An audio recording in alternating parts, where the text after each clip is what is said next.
नमस्कार श्रोताओं, आज आप लोगों को सुनाने जा रही हूँ कहानी छलकती हुई जज्बातें भाग 35। बड़ी देर तक सभी लोग सुजानपुर स्टेशन पर बैठे अपने ट्रेन की इंतजार करते रहे। सुलोचना अपने तन मन से बहुत थका हुआ महसूस करती है। वह अपनी मन की हालत को किसी को भी व्यक्त नहीं कर सकती। बाबूजी के कहने पर विदिशा सदा उसकी ख्याल रखने लगी और मौका देखकर विदिशा सुलोचना की पहने हुए भीगे कपड़े को बदलकर दूसरे कपड़े पहना देती है और सुलोचना को एक बड़ी सी बक्से पर बैठा दिया। मगर ठंड के मारे सुलोचना थर थर कंपने लगी। ऐसे में विदिशा और भी बहुत से कपड़े निकलकर उसके बदन पर ओढ़ देती है। भावनाओं में आकर सुलोचना अपने को रोक ना सकी और छुप छुप कर रोती रही और बार बार अपनी आंचल से अपनी आंसुओं को पोंछती रही, जो सभी को मालूम है। मगर किसी ने उसे टोकने के बजाय चुपचाप रहकर सोचने लगे कि समय के साथ साथ सुलोचना के रोना अपने आप ही बंद हो जाएगी। ऐसे में बड़ी देर के बाद जब ट्रेन आकर सुजानपुर पहुंचा तो सभी लोग बड़ी मुश्किल से खचाखच भरी ट्रेन में चढ़ गए। विदिशा अपना सहारा देते हुए सुलोचना को लेकर ट्रेन में चढ़ गई और बड़ी मुश्किल से उसे एक खिड़कियों के पास बिठा देती है और कहने लगी, दीदी आप यहाँ पर बैठ जाइए, आपका तबीयत ठीक नहीं है, थोड़ी थोड़ी ठंडी हवा लगेगी तो तबीयत ठीक हो जाएंगे। मैं भी आपके साथ बैठ जाती हूँ, कोई बात हो तो कहना। कुछ ही क्षणों में ट्रेन छोड़ दिया। सुलोचना चुपचाप रहते हुए अपने मन में कहने लगी, बात भला अब क्या रह गई है।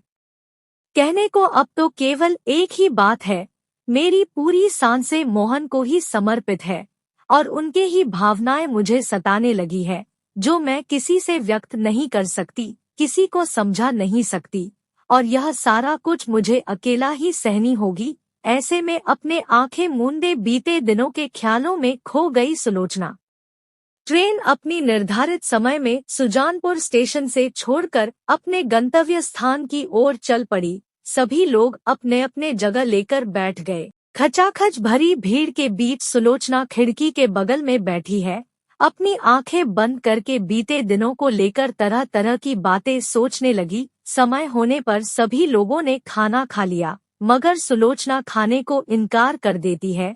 विदिशा के साथ साथ कुमार भी उसे बहुत अनुरोध करता रहा और तरह तरह की बातों से मनाने की कोशिश करते हुए कहने लगा, दीदी आपने दोपहर को भी कुछ नहीं खाई, ऐसे में आप और कमजोर हो जाओगे। अभी तो घर में पहुंचने में बहुत समय बाकी है। अगर बाबूजी को पता चल गया तो बहुत नाराज हो जाएंगे और डांटेंगे। अगर आप नहीं खाओगे तो हम दोनों भी नहीं खाएंगे। मगर सुलोचना है कि मानने को तैयार नहीं है। ऐसे में बड़ी मुश्किल से थोड़ी सी खाकर कहती है, बस और नहीं खाना, तुम लोग खा लो। इस तरह से एक तरफ जहां रात बीतने लगी तो ट्रेन अपनी गति से चलने लगी। सुलोचना अपने तथा मोहन को लेकर बहुत से बातें सोचने लगी तथा एक तरफ जहां बहुत से सुनहरे सपने देखती रही, वहीं उसके मन में तरह तरह के शंका जगने लगी कि क्या हमारे प्यार सफल हो पाएगी। अपने बीते दिनों को याद करते हुए बार बार भगवान से प्रार्थना करती रही, हे भगवान अब क्या होगा। एक तुम ही हो जो हमारी मदद कर सकती हो। तुम्हारे कृपा के बगैर हमारे जीवन यूं ही अधूरी रह जाएगी। हम दोनों नदी के दो किनारे खड़े होकर एक दूसरे को देखते ही रह जाएंगे और यूं ही जीवन भर तड़पते रहेंगे। सभी लोग अपने अपने हिसाब से समय व्यतीत करते रहे। रात भर ट्रेन चलती रही कि एक समय सुबह हो गई। थकावट के कारण भोर के समय सुलोचना को नींद आ गई। ऐसे में विदिशा मन ही मन सोचने लगी, कल को भी दीदी कुछ नहीं खाई है, ऊपर से पानी में गिर गई थी, लंबे समय तक भीगे कपड़ों में रही है। ऐसे में स्वाभाविक है कि उसके तबीयत ठीक नहीं है। ऐसे में जब थकान के कारण दीदी हल्की सी नींद में है तो इस वक्त जगाना ठीक नहीं होगा, उसे आराम करने दी जाए। अब भी हमें सुमेरपुर पहुंचने में 4-5 घंटे लग जाएंगे। जब वहां पर पहुंचेंगे तब उसे उठा लूंगी। ट्रेन अपने ही गति से चलने लगी। दिन के लगभग 11 बजे ट्रेन सुमेरपुर पहुंची। सभी लोग ट्रेन से उतर गए, पर उनमें से कुछ तो अपने घर को चले गए, तो उनसे अलग स्टेशन से टांगे पर बैठकर सुलोचना अपने परिवार वालों के साथ तथा मंडली के बाकी लोग और सामान वगैरह के साथ दोपहर तक अपने घर को पहुंच गई और थोड़े ही देर में सभी लोग अपने अपने घर को चले गए। ऐसे में विदिशा और कुमार तथा मास्टर जी सुलोचना के साथ अपने घर में रह गए। स्नान वगैरह करते हुए सुलोचना अपने कमरे में चली गई, जहां विदिशा के साथ एक ही बिस्तर पर लेट गई। तभी कुछ देर के बाद मास्टर जी के पत्नी सावित्री देवी जाकर आवाज लगाते हुए कहने लगी, बेटा सुलोचना, विदिशा, तुम लोग सभी खाना खाकर जाओ, फिर आराम कर लेना।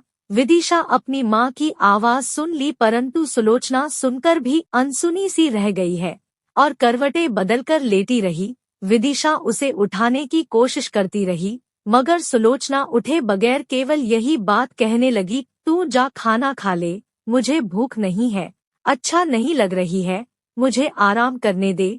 विदिशा बड़ी ही चिंता में पड़ गई। ऐसे में वह बार बार सुलोचना से गुहार लगाती रही और कहने लगी, दीदी, कल पूरा दिन रात तुमने कुछ भी नहीं खाई, तुम्हारी तबीयत बिगड़ जाएगी, फिर डॉक्टर के पास जाना होगा, डॉक्टर साहब इंजेक्शन लगा देंगे, इससे अच्छा है कि तकलीफ उठाकर कुछ ना कुछ खा लो। रात को तुम्हें और परेशान नहीं करूंगी, परंतु अब तो उठो, खाना खा लो।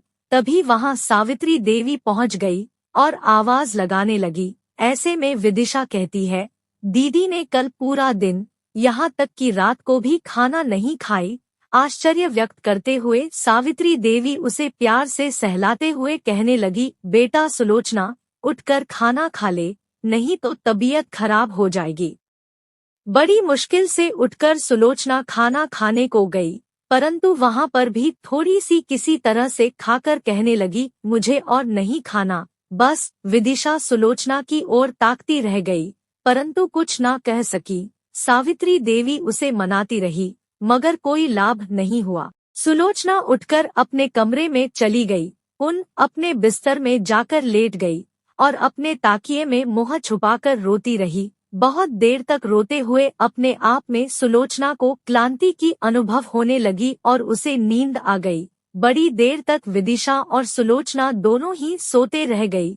ऐसे में धीरे धीरे शाम होकर अंधेरा होने लगी और रात हो गई। विदिशा उठ गई, परंतु सुलोचना बिस्तर के साथ चिपक कर रह गई। विदिशा उसे उठाने की प्रयास करती है, परंतु विफल रही। रात किसी भी तरह से बीत गई कि सुबह हो गई। सुलोचना को कुछ पता ना चल पाया, उसकी पूरी शरीर टूटती जा रही है, मगर किसी से कुछ कह नहीं पाती, केवल कभी इस तरफ तो कभी उस तरफ करवटें बदलती रहती है। सुबह का सूरज चढ़ने के साथ साथ दिन भी चढ़ने लगा, परंतु सुलोचना है कि बिस्तर छोड़ने को तैयार नहीं। विदिशा को बीते कल की घटना याद आ गई। शंका भरे मन में सुलोचना को छूते ही विदिशा चौंक गई और कहने लगी, अरे दीदी, आपको तो बुखार है।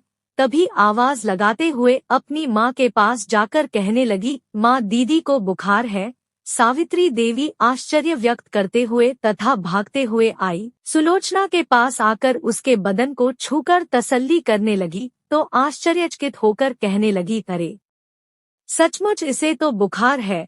सावित्री देवी बार बार सुलोचना को उठाने की कोशिश करती रही, परंतु सुलोचना बेहोशी की हालत में रह गई। ऐसे में भयभीत होकर सावित्री देवी अपने पतिदेव को आवाज लगाने लगी, जो कि आंगन में कुछ काम में व्यस्त रहे। अरे सुलोचना के बाबू, जल्द आइए, अपनी सुलोचना को बुखार आ गई है। मास्टर जी भागते हुए वहां पहुंचकर सुलोचना को स्पर्श करते हुए कहने लगे, अरे यह तो सचमुच इसे बहुत बुखार आई है, मुझे इसी बात का डर था। कुमार को आवाज लगाकर कहने लगे, बेटा कुमार, जल्दी साइकिल लेकर जा, डॉक्टर साहब को साथ में लेकर आ जा, कहना कि दीदी को बहुत बुखार आ गई है। सुलोचना बुखार से तड़पती रही, परंतु उसे कुछ भी नहीं मालूम है कि यहाँ उसके पास सभी लोग बड़े चिंता में डूबे बैठी हुई है। अधिक बुखार के कारण सुलोचना अपने मुंह से बड़बड़ाने लगी, आपने मुझे क्यों बचाया? मुझे मर जाने दिया होता, मुझे क्यों बचाया?